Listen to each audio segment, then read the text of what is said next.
tell you how wonderful it is to be in Singleton this morning with the Deputy Premier, but also with Dave Lazell, our candidate. And in all honesty, we've had just a wonderful morning, meeting with the community, visiting the cattle yards, talking to small businesses who've had to weather the COVID storm and see them come out the other side, and also just getting feedback from locals about how they're feeling in their view of the world. And I just wanted to take this opportunity first and foremost to thank the community of the Upper Hunter for what they've done and what they continue to do during COVID. We know that many industries in this community kept going as a government. We were very keen to make sure industries like construction and mining and a whole other range of industries weren't forced to shut down even during our darkest days of the pandemic. And a lot of those industries kept our state going, kept our economy going.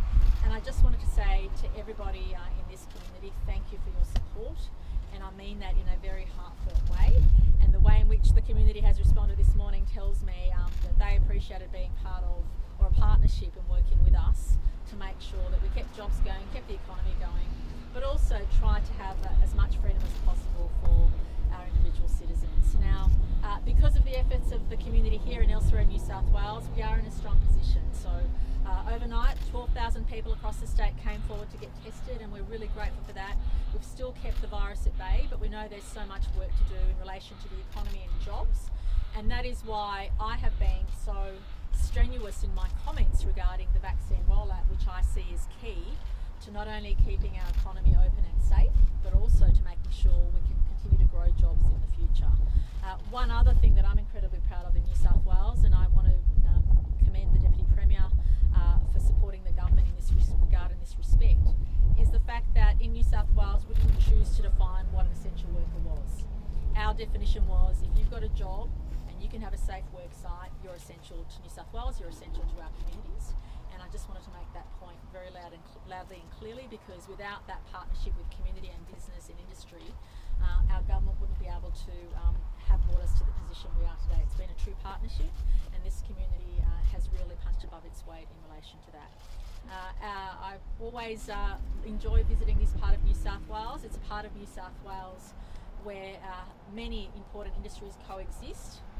And this coexistence has existed for decades and decades. The locals know how to balance different industries and sectors. The locals know how important jobs are.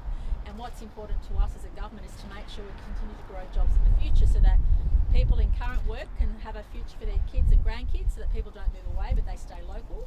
And today at the cattle yards, it was a great example of everybody in that business was employed from Singleton, whether it was a chief financial officer to everybody else in the business. And that's just one example of a business contributing to the broader economy, but really also employing locals. And that's what we want to see in a whole range of areas. Our government has been an enabler, whether it's in infrastructure, in projects, schools and hospitals. This community will continue to receive the support that we've provided and build on the work we've done. But as you know, as I know, our work of our government is never done. There are always things to do better. There are always local issues that need to be addressed. That goes for every community in the state. The Upper Hunter is no different. But where the Upper Hunter, I think, really shines is the way the community does support one another, sectors support one another. And whenever I hear arguments about this industry versus that industry, to me that argument comes from the political class and the elites, because the community just gets on with it. The community supports each other. In the one household, you might have someone going down the mines, you might have someone working in the equine industry, someone working in agriculture. That's this community to a T, and I want to thank everybody for that. Thank you for your support.